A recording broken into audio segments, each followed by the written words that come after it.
Srivastav joins in. He's the Senior Executive Officer, Marketing and Sales at Maruti Suzuki. Shashank, thank you so much for taking the time out for this discussion. Well, overall sales have actually seen a bump up of 10%. So that's good news for us that the sales are building up. Could you talk to us about more insights on the best-selling models in February and the overall retail and wholesale sales as well? You're right. The February month has been good as far as wholesale is concerned. In fact, this has been the best ever February in the Indian auto industry's history. There are 335,000 numbers for the industry against 303,000 of last year. So that's a growth of almost 11%. You just mentioned Maruti Suzuki's number as well. That's also positive. The retail, though, were a little less compared with the wholesale. The retail were 303,000. Still a growth over last year. Last year it was only 275,000, so growth of about 10% there as well. But the difference in the wholesale and retail means that the inventory in the dealership, the network for the industry has gone up from about 184,000 to 218,000. Overall, I think the month has been good, and we are looking at closing the year for the passenger vehicle industry at a record high of about 3.87 or 3.88 million units. Okay, so this is for wholesale that you mentioned? Yes. This is and the wholesale. Okay, and what about retail then? What are you looking to end the year with? Should be similar, slightly less, I think. Slightly less, but similar. And regarding your question about the top models in the industry, in February, the top model was the Baleno, followed by the Swift, and then the Alto, and then the Desire and the Brezza. In fact, the top 6 models in the industry were all from Maruti Suzuki. So that's something which I'm feeling quite happy and proud of. That's wonderful.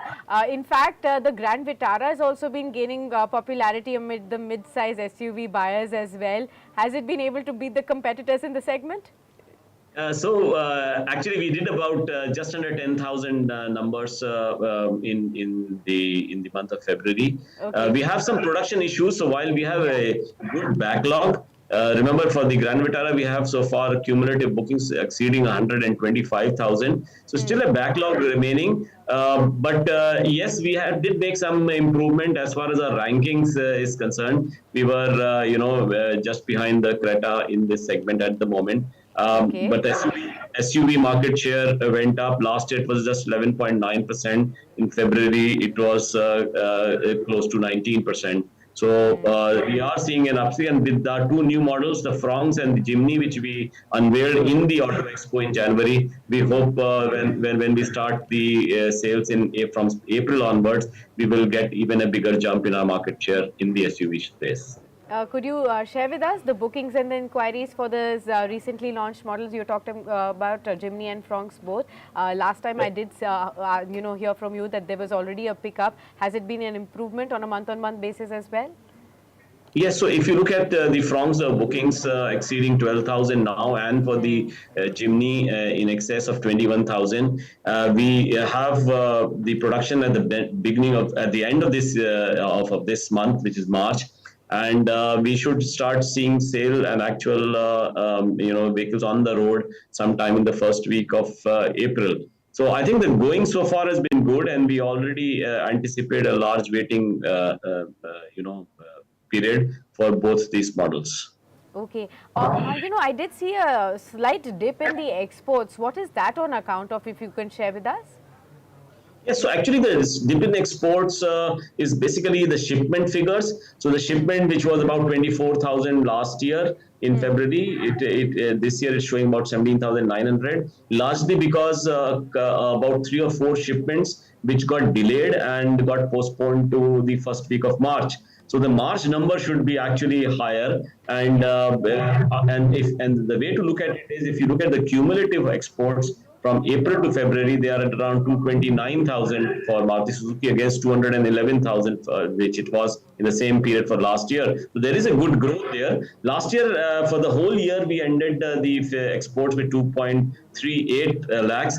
And I think this year also we should exceed that number easily and probably touch 2.55 lakh. So export also this year as well, we should be #1 exporter, with showing a good growth over last year.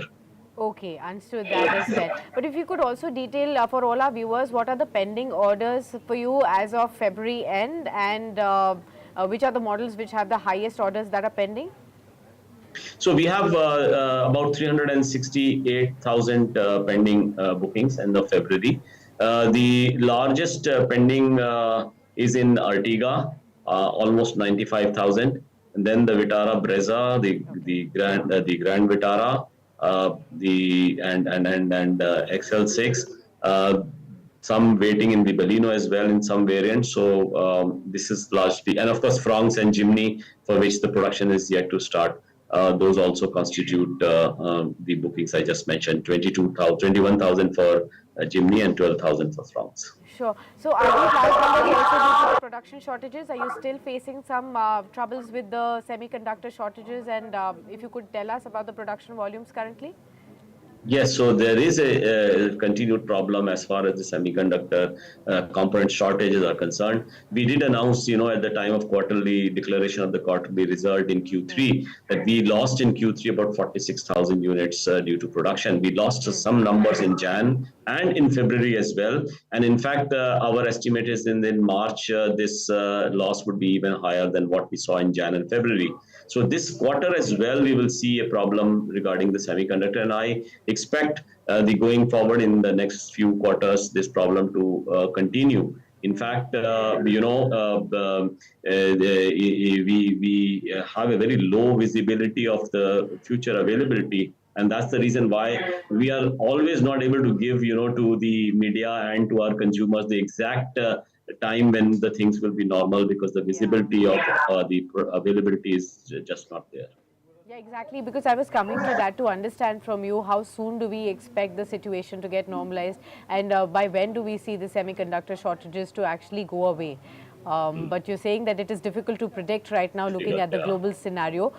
But Yeah. any ballpark timeline that we are looking at right here?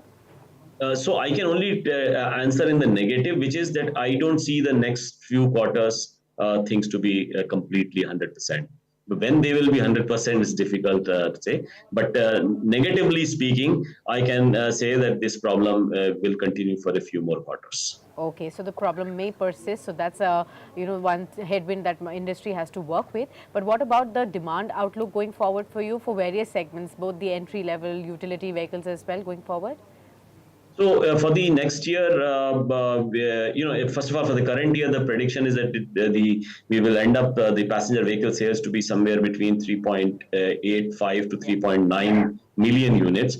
And on this strong base, the prediction for the growth for the next financial year is between 5 to 7%, which means about 4.05 million to 4.1 million. And of course, we have flagged some red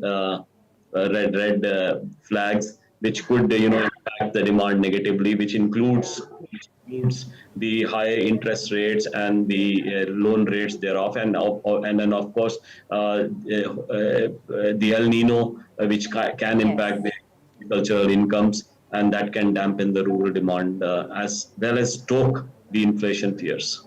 Yeah. So which is a bigger issue right here? Is it the rising interest rates, or is it the monsoon El Nino impact that could really impact the demand? So actually, if you see the total, the auto industry growth is very closely correlated with the overall growth of the economy. So there is actually a very high correlation of almost 0.983, which is a very, very high level of correlation. Now, if the economy grows, then of course it sort of overrides the other factors. But then the economic growth is just a sum of all the individual component growths. The growth in the rural economy or in the urban or the consumption. Consumption can come down if the inflation persists, because the disposable income reduces, and that's why consumption can. Government expenditure can go up, as has been shown in the web, but there is fiscal deficit to be taken care of. The net exports can come down because of the global scenario not so promising in many countries where the exports happen from India. And of course, the final element is the investment, the private investment, which is really dependent on how the overall economy performs. So I think there are some red flags which we need to watch out for.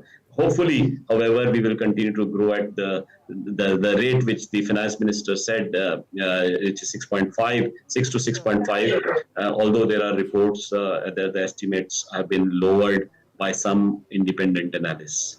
All right, so macroeconomic data showing some kind of red flags that could pose as headwinds for the industry's growth going forward. Although the sales are improving and the demand outlook looks positive at this point, slightly on the cautious side although. But what is your plan on the marketing spend then going forward from here? Marketing spend actually for auto industry can be bucketed in three, four units. One is the sustenance of the brand, and we have a large number of brands, 16 brands to take care of with our new launches. Then the second expenditure is on the new brands, and we have the new brands, two new brands which we have just launched, and maybe a few more which we will launch during the course of the year. Sure. So I would expect the ad expenditures to go up, and my estimate is it should go up in the range of 15 to 18%. Okay, and of this, the digital, expenditure on the marketing, is that going to see a bump up? Are you looking to tap the Gen Z with that as well? Yes, so I think over the period of the last few years, we have seen the digital percentage of the overall spends going up to almost 25, 26% today. And it is expected going forward that they will continue to go up, even including the next year, which should be in that range of 27 to 30%. Okay. Last two questions. What does the lineup really look like for the launches? What do we expect going forward from here? Any launches coming up in the month or two?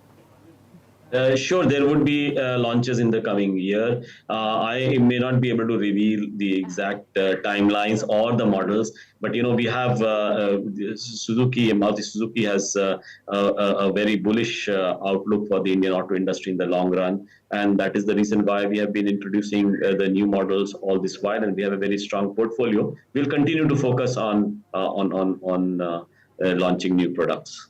Right. And lastly, sir, I wanted to understand from you on the pricing scenario going forward from here. Since you said that the macros are still going to show some headwinds going forward from here and pose as red flags, and a lot of continuous semiconductor problems that you're going to be witnessing. Looking at all of these, how do you expect to be dealing with the prices? Do we expect more hikes from here?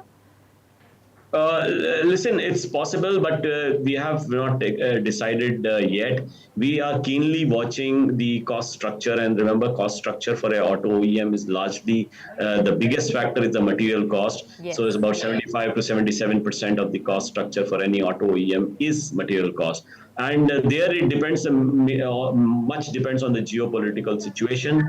And also remember that from 1st of April, we will have the new RD norms Yes. in force, and that requires a change of specs of the vehicle. For many of our models, we have already done so, and that implies that there is a cost effect of the change of specs, entail some sort of a cost increase, and we have to see how much of it can be sort of balanced by the softening in the commodity prices, which we have seen recently. But we have to keep monitoring the situation and take a decision at an appropriate time. All right. Well, thank you so much, Mr. Srivastava, for being with us on this show and sharing all these wonderful insights with all our viewers. And all the very best to you for the coming months and the sales going forward. We will continue to engage with you and understand more about the industry going forward as well. Many thanks for being with us. Always a pleasure having you with us on Business Today TV. Thank you very much. Thanks. And with that, we wrap up this edition. But do stay tuned on to Business Today TV to catch all the updates from the world of business and stock markets. Many thanks for tuning in for now.